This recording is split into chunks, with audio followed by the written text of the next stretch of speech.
Bismillahirrahmanirrahim. Assalamualaikum warahmatullahi wabarakatuh. Alhamdulillahi rabbil alamin. Wassalatu wassalamu ala sayyidil mursalin wa ala alihi wa ashabihi ajma'in. Qala Allah ta'ala, ya ayyuhalladzina amanu ittaqullaha haqqa tuqatihi wa la tamutunna illa wa antum muslimun. Wa qala ya ayyuhalladzina amanu ittaqullaha wa qulu qawlan sadida yuslih lakum a'malakum wa yaghfir lakum dhunubakum wa man yuti'illaha wa rasulahu faqad faza fawzan 'azima. Para jamaah yang dimuliakan Allah Subhanahu wa taala, alhamdulillah dengan nikmat Allah Subhanahu wa taala kita bisa melanjutkan kembali kajian kita yang sebelumnya, yaitu masih berkisar tentang menggali mutiara Al-Quran. Karena Al-Quran semakin digali mutiaranya, semakin tiada habisnya. Semakin digali, semakin banyak. Oleh karena itu Allah takdirkan Al-Quran menjadi kitab terakhir, kitab akhir zaman, diturunkan kepada Nabi akhir zaman. Semoga kita bisa mendulang banyak mutiara Al-Quran pada kajian kali ini.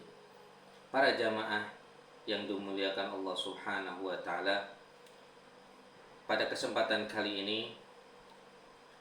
di kajian singkat kita akan menjelaskan tentang kaidah-kaidah yang ada di dalam Al-Quran, yang tentu saja berhubungan dengan karakter dan juga solusi bagi permasalahan kita di dalam kehidupan dunia.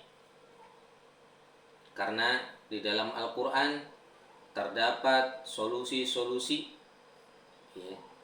bagi kehidupan kita.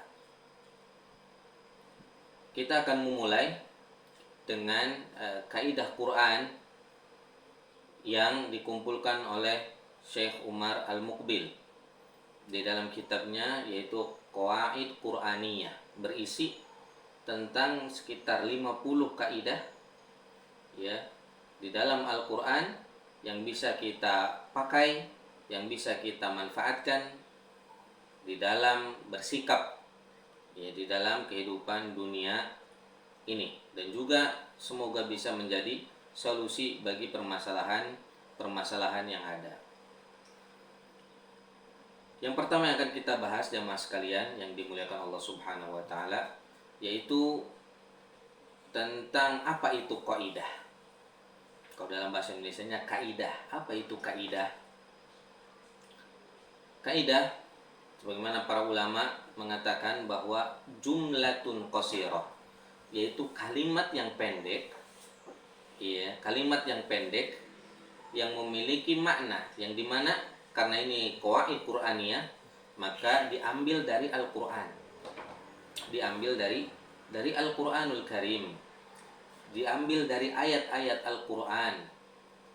Diambillah satu kaidah, kalimat pendek, yang dimana kalimat pendek itu semoga bisa menjadi solusi bagi permasalahan kita. Makanya disebut qawaid Qur'aniyah. Qawaid Qur'aniyah.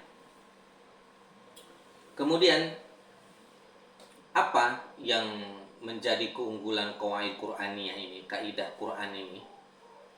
Maka yang pertama yang menjadi fungsi atau manfaat atau keunggulan dari kaidah Quran ini, tentu saja mengambil faidah dari ayat Al-Quran. Mengambil faidah dari ayat Al-Quran. Yaitu kita mengambil satu ayat, tidak semuanya kalau dia panjang, maka kita ngambil jumlah yang pendek saja, kalimat yang pendek supaya bisa diingat, supaya bisa diingat dan implementasinya dalam kehidupan kita sehari-hari. Kemudian yang kedua, terkadang kita dalam kehidupan itu ada sebuah catatan-catatan penting, ya, catatan-catatan penting atau pengingat-pengingat yang mana kalimatnya sangat pendek. Itu pun oleh sebagian orang atau banyak orang dianggap memiliki peran yang sangat penting, apalagi ketika kalimat pendek tersebut berasal dari Al-Qur'anul Karim. Ya, maka ini menjadi sebuah keunggulan dari kaidah Quran, ya, kaidah yang diambil dari Al-Quran yang berasal dari kalamullah, kalam Rabbul Alamin, perkataan Rabbul Alamin. Kemudian yang ketiga, keunggulan dari kaidah Quran ini menjadi solusi, ya, menjadi solusi dan semoga menjadi solusi masalah kehidupan manusia di dunia ini. Dan juga selain menjadi solusi, juga mungkin bisa menjadi sebab, ya, diberinya hidayah seseorang. Ya, seseorang bisa diberikan hidayah oleh Allah Subhanahu wa taala melalui kaidah Quran ini.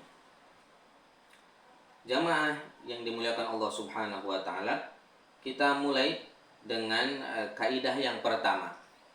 Ya, dengan kaidah yang pertama, Allah sebutkan di dalam Al-Qur'an, wa qulu lin-nasi husna, di dalam surah Al-Baqarah. Wa qulu lin-nasi husna. Dan berkatalah kalian, ya, wa qulu lin-nasi, dan berkatalah kalian kepada manusia dengan baik, dengan perkataan yang baik. Ayat ini, kaidah ini sangat pendek, wa qulu lin-nasi husna. Ya, hanya itu. Pendek tapi memiliki makna yang sangat luas. Ayat ini atau kaidah ini terdapat di dalam ayat yang membahas tentang Bani Israel. Bani Israel diperintahkan oleh Allah untuk waqulu linnasi husna, untuk berkata yang baik. Yang mana tentu saja yang kita tahu bahwa surah Al-Baqarah ini termasuk surah Madaniyah, makanya ada pembahasan tentang Bani Israel, ya, pembahasan orang-orang Yahudi.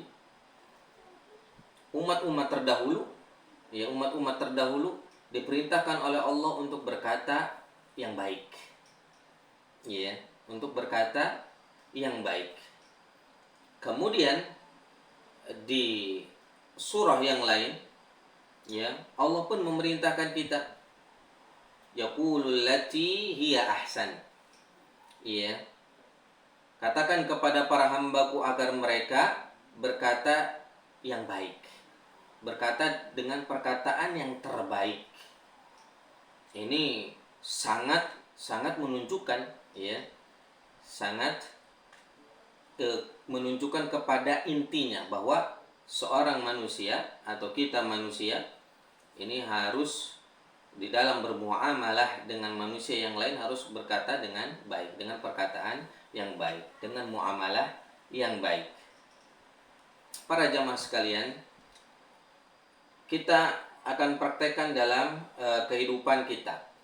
Misalnya, terkadang di dalam kehidupan kita tidak semuanya menghadapi sesuatu hal yang kita inginkan baik.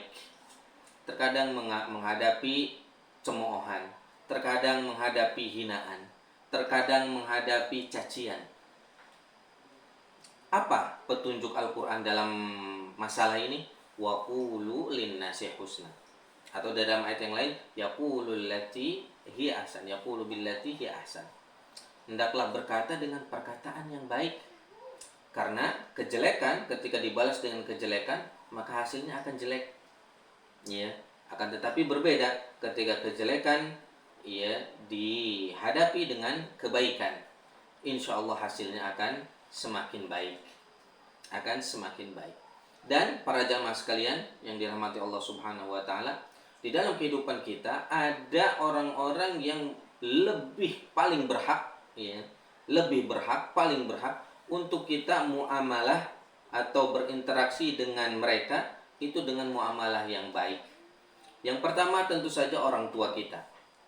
Ya, orang tua kita. Sebagaimana jelas perintah Allah, wabil walidaini ihsana. Ya, hendaklah berbuat baik kepada kedua orang tua. Ini sangat-sangat ya dianjurkan, sangat-sangat diperintahkan oleh Allah Subhanahu wa taala.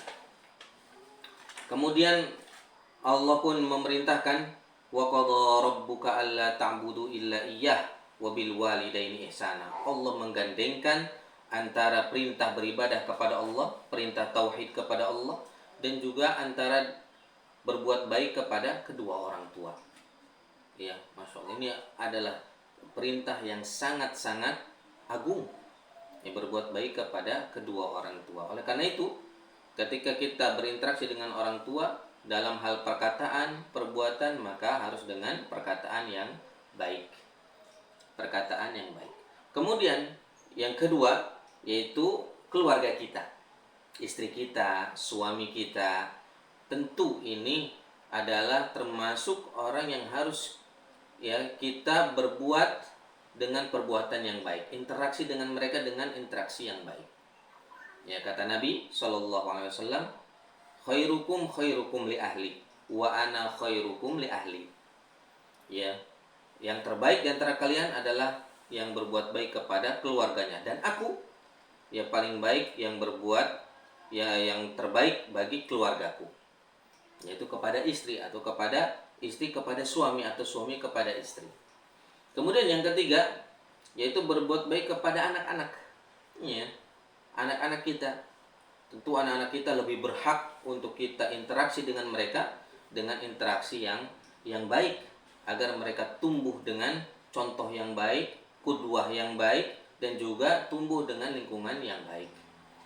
Ya, maka kaidah yang pertama ini menjadi solusi bagi kehidupan kita di dunia, baik dalam lingkup keluarga, komunitas, masyarakat, dan yang lebih luas lagi, ya, dalam hal kenegaraan, di dalam hal daulah, ya, negara. Maka ketika ada orang yang berinteraksi kepada kita dengan kejelekan, maka kita hadapi dengan kebaikan. Semoga itu, ya, menjadi harapan, ya, bahwa hasilnya akan baik juga. Ya. Nah, ini tentang kaidah yang pertama, wa qulu linnasi husna. Semoga bermanfaat bagi kita semuanya, ya, dan Allah memberikan kita keberkahan kepada ilmu yang kita pelajari, dan juga kepada waktu yang sudah kita korbankan. Hadza wa sallallahu ala nabiyyina Muhammad. Assalamualaikum warahmatullahi